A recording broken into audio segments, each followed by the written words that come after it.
Compliance is a profession where people work tirelessly to make the world a better place. And there are hundreds of amazing and inspiring women who have helped the field develop into what it is today.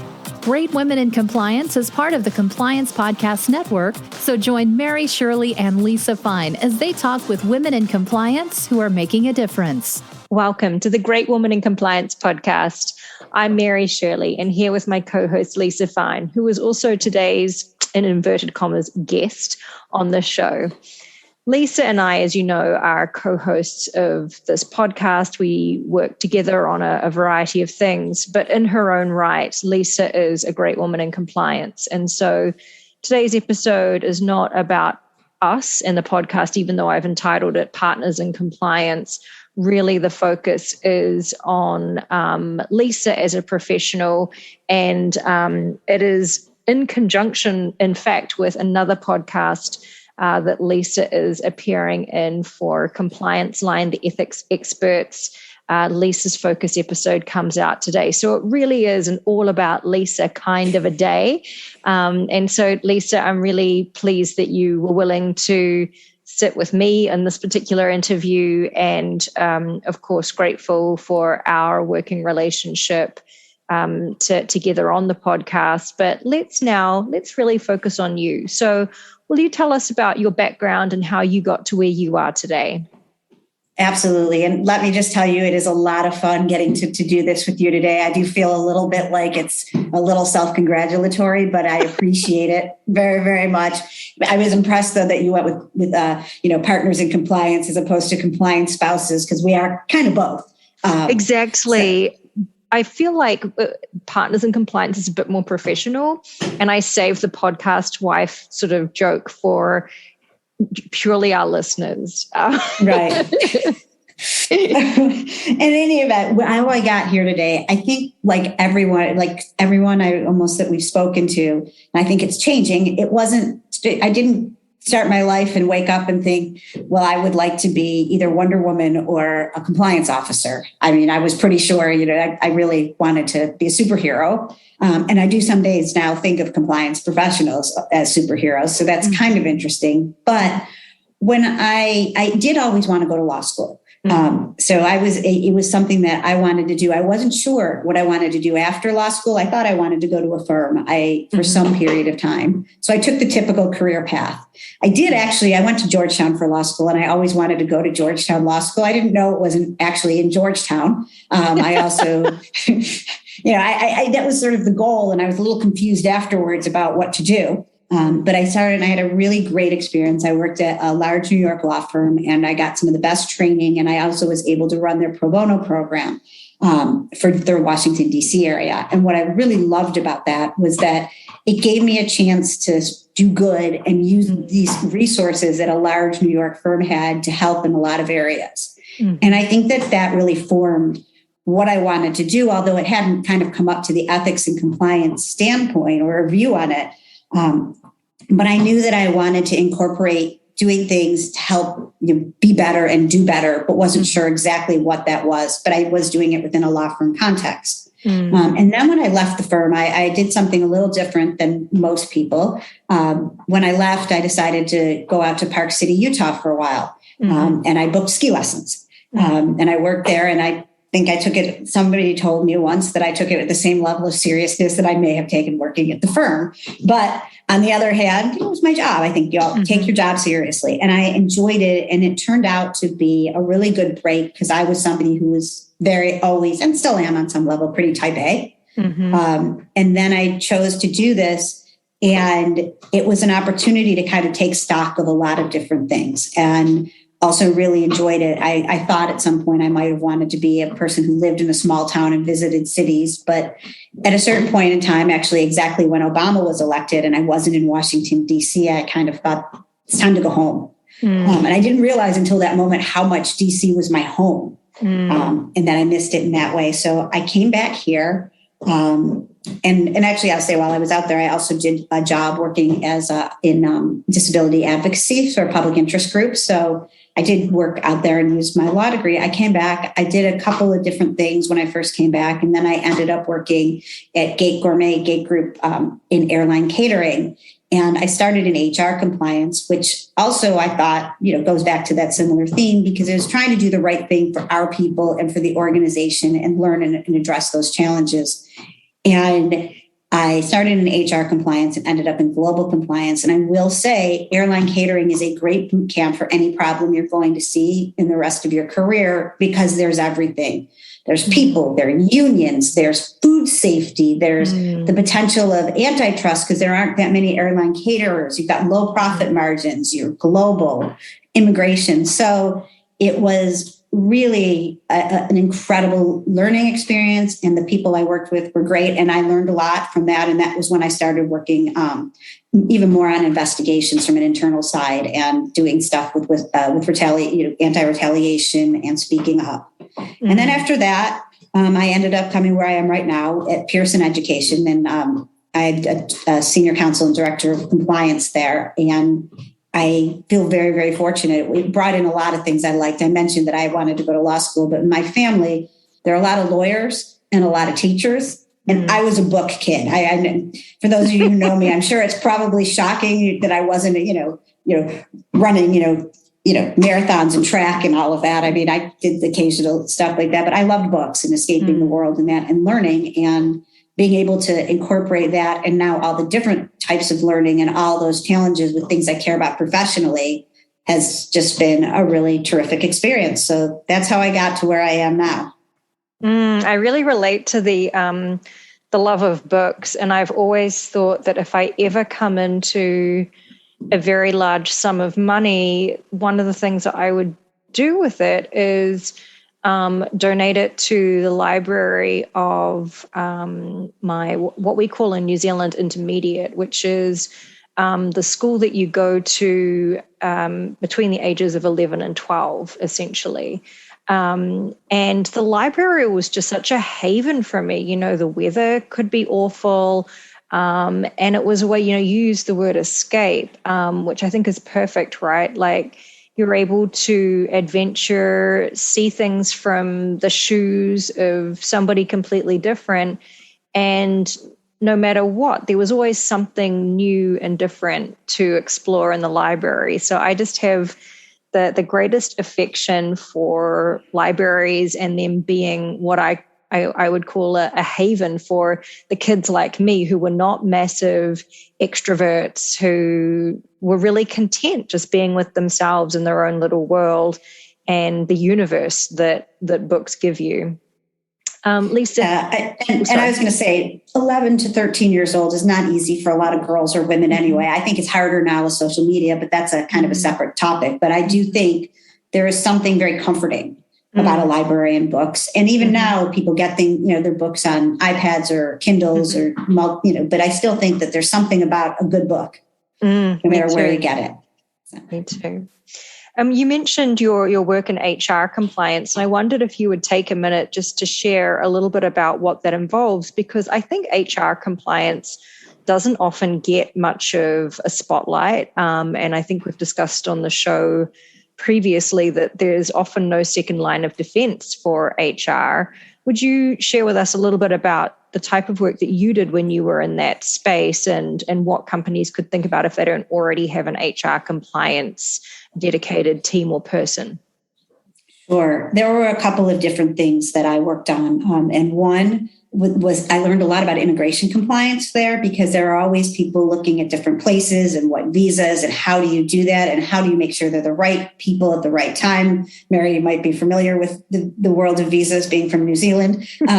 So that was something, just dealing with that. And also we worked with some wonderful outside counsel on that. So that was one of the things that there was a lot going on, which, I mean, especially it's not even necessarily people on visas, but some people who will have work permits working and in different like facilities and things like that. And, those some of the jobs, anyone who's working sometimes in a factory that's far away from their home and maybe a first generation person. I mean, there's a lot that goes on from that end, and even to get them to work and to be supportive in a good work environment.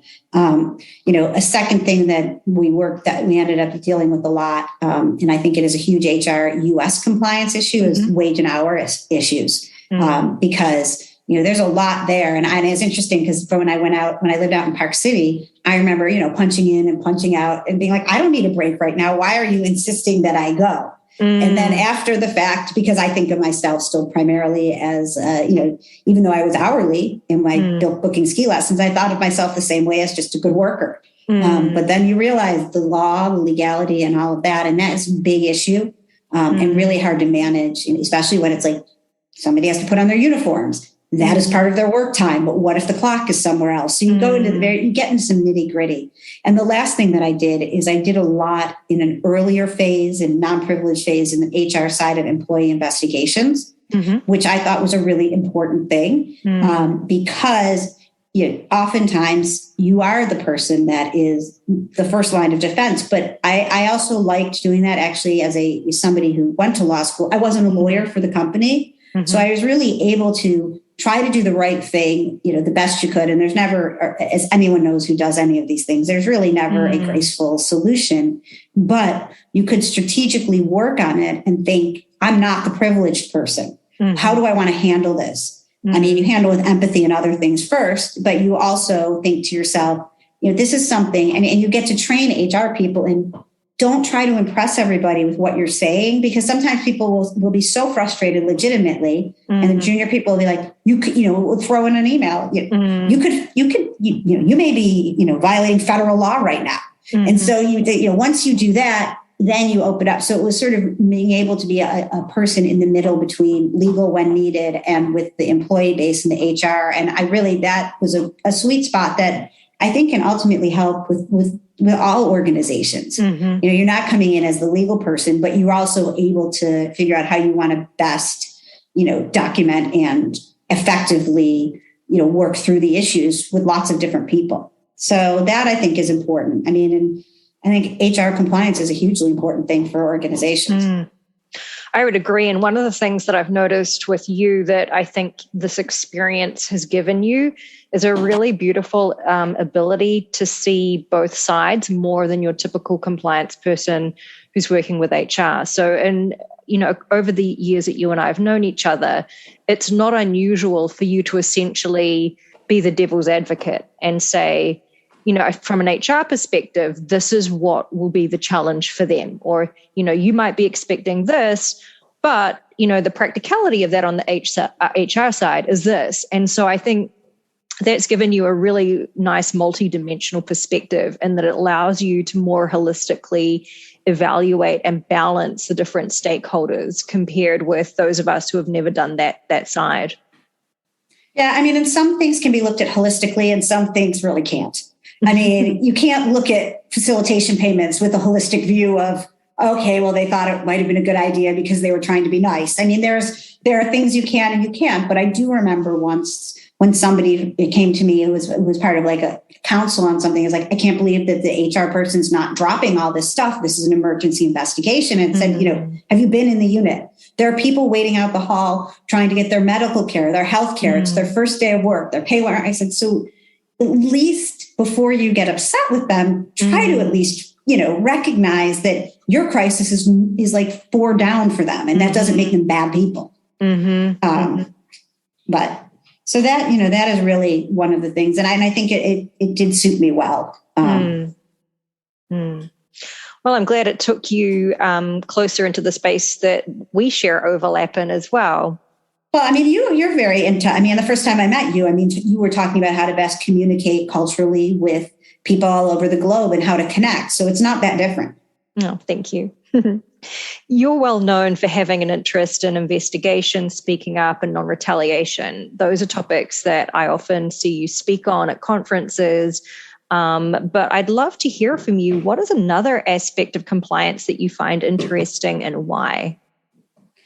I felt like you were asking me to pick my favorite among so many things. Of your children? So many things. Yeah. I don't have those. So, and I only have one dog. So I can't This is the analogy. Neither of us have children. I was going to say my favorite pair of shoes, but I have opinions on that. But in any event, I think that one of the things that I just think a lot about now is about ethical decision making and how we relate that back to what we're doing every day. That how do you help and support your team members and others to understand, like, this is a bad idea, may not be illegal, but here's why. And how do you help people understand how to kind of look at different things and work through them from soup to nuts? I mean, I think. And it's sort of looking at it, we were just talking about holistic, and I mean, I'm more in a holistic viewpoint. And I guess I've been thinking about that, and I'm really interested in it as I think about ESG, which is, for a while it used to be corporate social responsibility. We changed the term, but the philosophy is always equally as important. And I think what is interesting to me about all of that is, what is the right thing, the right space, and the right part for us to do in ethics and compliance? What is the part that is okay to stick with, that others can do? And where do we best take our skill set and our understanding of organizations to, be what we want and incorporate? So I really have been really interested in that lately. I'm also, really interested in different sort of cultural, global, and I mentioned facilitation payments jokingly before, but the whole idea of how do you take a large global organization and try to harmonize what needs to be done if you're publicly traded or not, or other things, and make things understandable and workable for many. And so those are some of the things I'm really, really interested in right now. I'm also lately political, I've been looking at some of the different, like, lobbying, political election things. But that's just because I think those things just get more and more important. But I mean, those are just a couple of things. But I mean, so much of what we do in our field. I mean, every time I find, I can get interested. I talk about third-party due diligence and why is that important. But that's one of the best parts about being in ethics and compliance. What is your best investigations tip? Well, I mean, one of my favorites is document. That's a Tom so nice Fox we say gem it as twice. well. I know. I bonded with Tom over that one. But I mean, I think both writing things down and writing down things basically as factually as possible. I mean, you can observe someone's look on their face. I can say, Mary just laughed, but I can't really take my notes and say, Mary thinks I'm hilarious. But I think just points like that, I think, is one of my best tips. The second tip is, think of the people you're investigating as people. Not as, this is my subject, this is my this, and I'm going through my interview and here are the questions I need answered, but let it learn from what they want to say, because you can figure out all the gems at one time. And Mary, I'm going to pause for 1 second because I have to open the door before the noise gets a little chaotic. Righto. Tom, if you can just cut this bit out.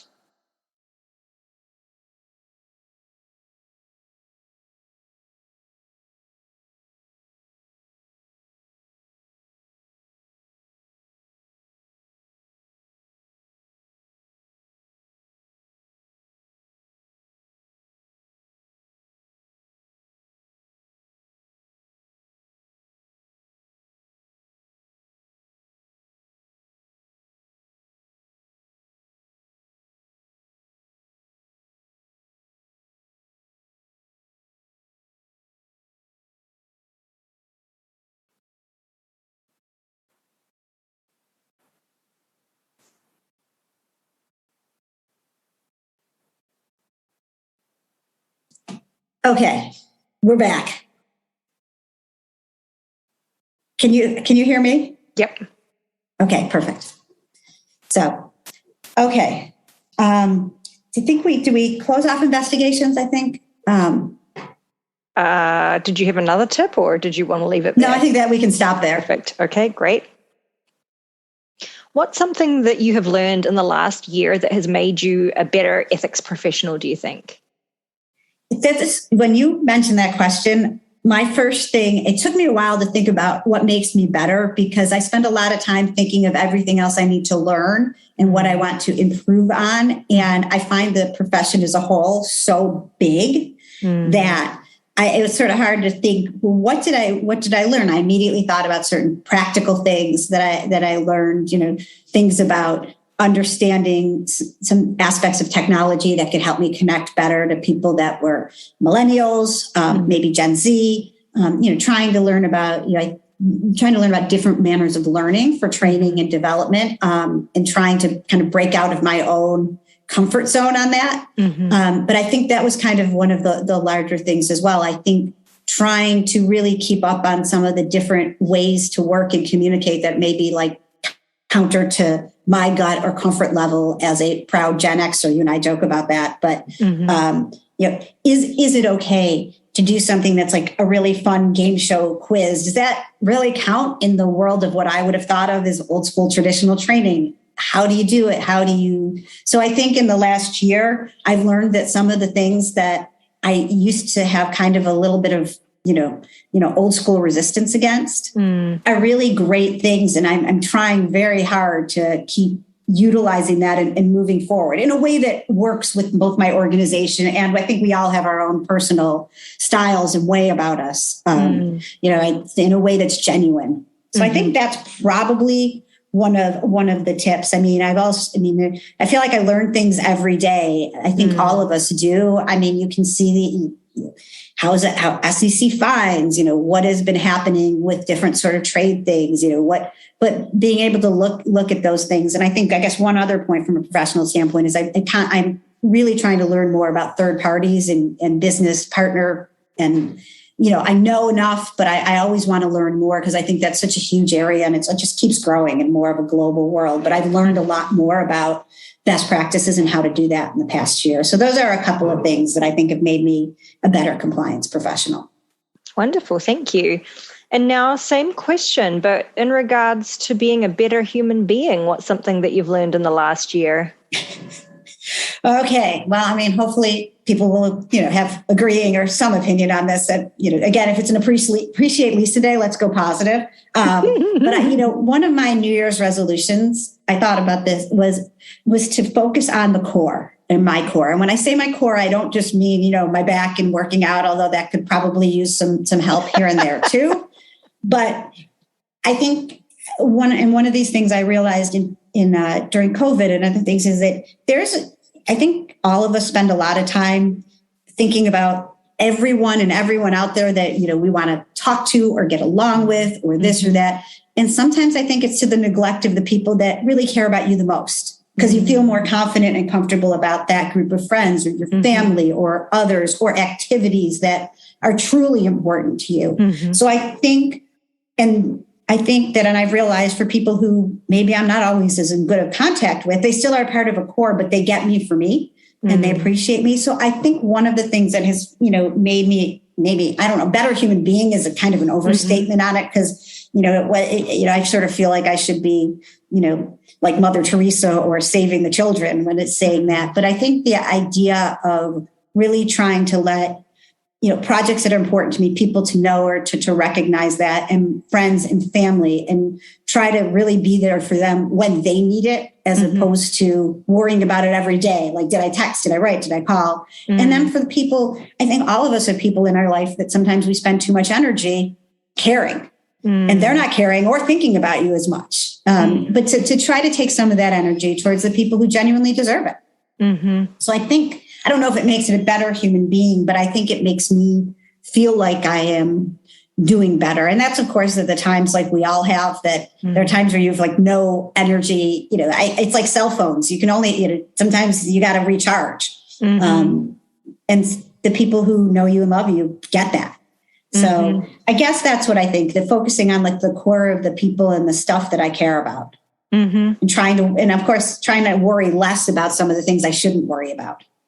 I think that totally makes sense in response to this question. And if I can just press you a little further, I'm curious to know how you did this. So, for example, when you were redirecting your energy, did you take sort of conscious decisions about, who's been feeling down recently, or who's expressed something, negative feelings about something that's happening with them? I will actively look to reach out. What was your thought process for enacting this? A little bit of that, a little bit more of trying to be a more active listener at times. And sometimes that's still not, even though I call it a social introvert, I can talk when I need to, but to listen and to kind of try to hear what people weren't saying and trying to remember, like if someone says like, this is, something I'd want to do, or this is something I'm interested in. If it's like a book that I saw that was similar, or if somebody's looking for kinds of jobs, if you hear about them, I mean, we do that for things all the time, but to try to really listen to what people need as opposed to what I think they might need. I've tried to do that more. I mean, it's not always perfect. And on the other hand, if I start thinking about that, about somebody who's not such a great friend or an acquaintance or something like that, and I think we all do that, think, well, what do they think, or what do they want to need? And I'm thinking, why am I doing this with my time when there's somebody who will, be better to me and I can be better to them where it matters, like trying to do that. And the other thing is, joking about the other part about the core is if I try to, eat or healthier or do other things or work out, and if I just don't make it work sometimes, as opposed to like thinking badly, just saying, look, it'll get better. None of this is the end of the world. So, I mean, that's been part of it too, as opposed to like spending the time that I could be stressing out that I really haven't worked out for the last few days. I can say, hey, you're going to do it again. But in the meantime, what is bringing you joy, or what is for other people? And I'm not perfect at it or great, but I really am trying better to focus on the people that care about me truly, and I care about them. And with work things, I love doing the podcast. I like getting opportunities in ethics and compliance, but it was, it's been nice this past year. The year before doing the book was also amazing, but it was nice to kind of focus on the podcast and then some other stuff and work stuff, and saying like, that's where I am. Now I'm thinking, what's next? So we have to talk about that separately. Oh my goodness. All right. We should, it's been a while since our board meeting in Cape Town. I know. We have an executive committee board. I mean, the two of us at a restaurant that usually has some sort of very good food. So so we need to sort that out to get our plans going for 2022. And I'll say that I love that thought of, instead of treating others how you want to be treated, but treating others how they want to be treated. And that's something that I've been working more on for my compliance program. And what I've found is that sometimes when you specifically ask your colleagues what they need, they are vindicating the thoughts that you had in mind, but then you've got data backing that up as well. So that's really helpful. So things that I've done is specifically asking colleagues what they want to be trained on to help inform my training plan for 2022, instead of just me saying, well, anecdotally, a lot of people are asking questions about this policy, but actually going out to the troops and saying, hey, y'all, what do you feel like you need more training on to either find gaps in my own thought process, or to have some supporting documentation for what I'm proposing for the year ahead. So I love that you've been applying that to your personal life, and funny that I'm doing it to my compliance program at the same time. So we're aligned.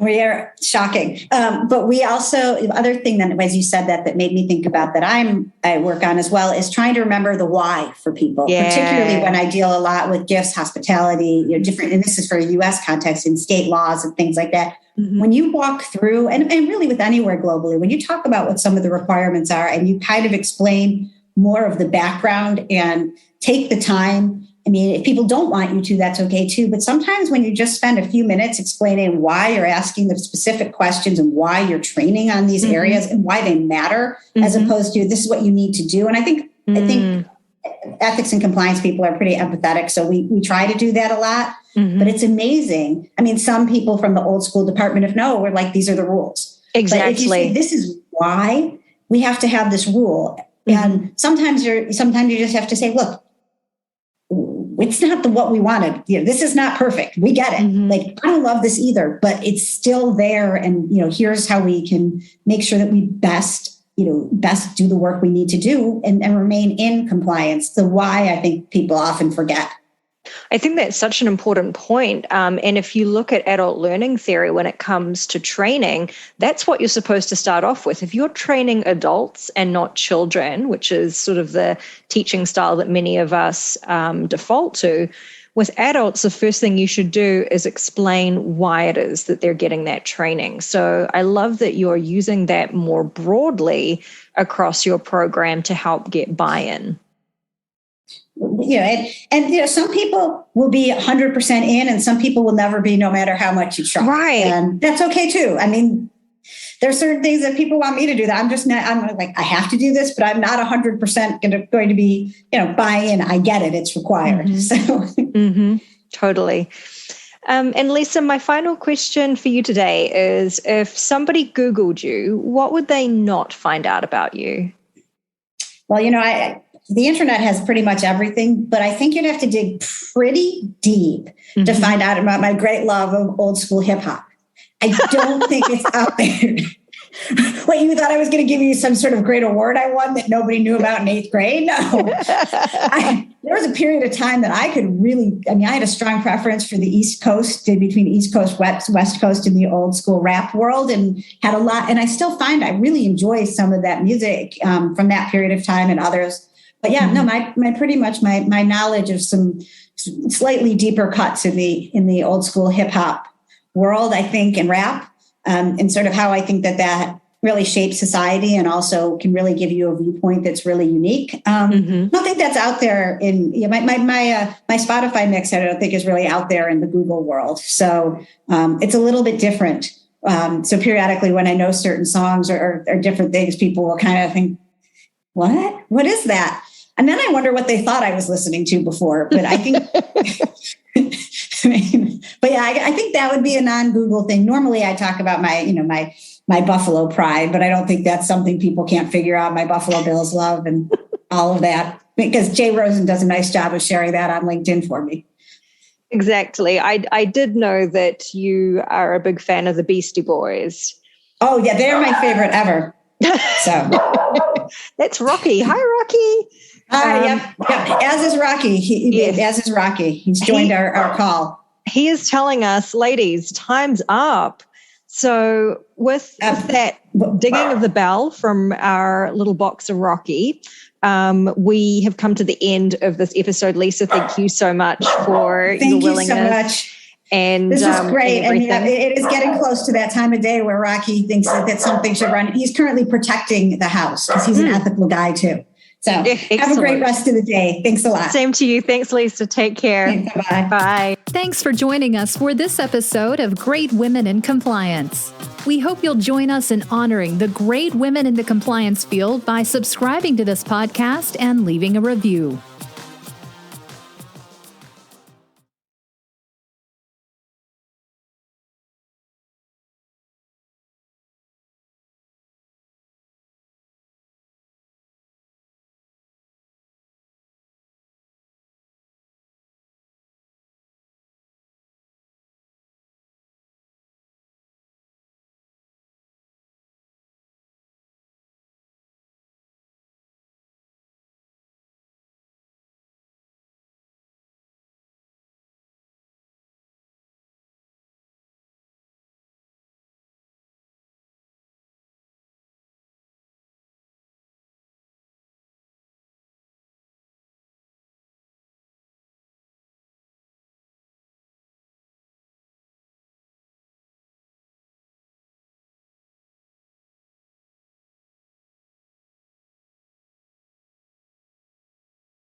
Thanks for joining us for this episode of Great Women in Compliance.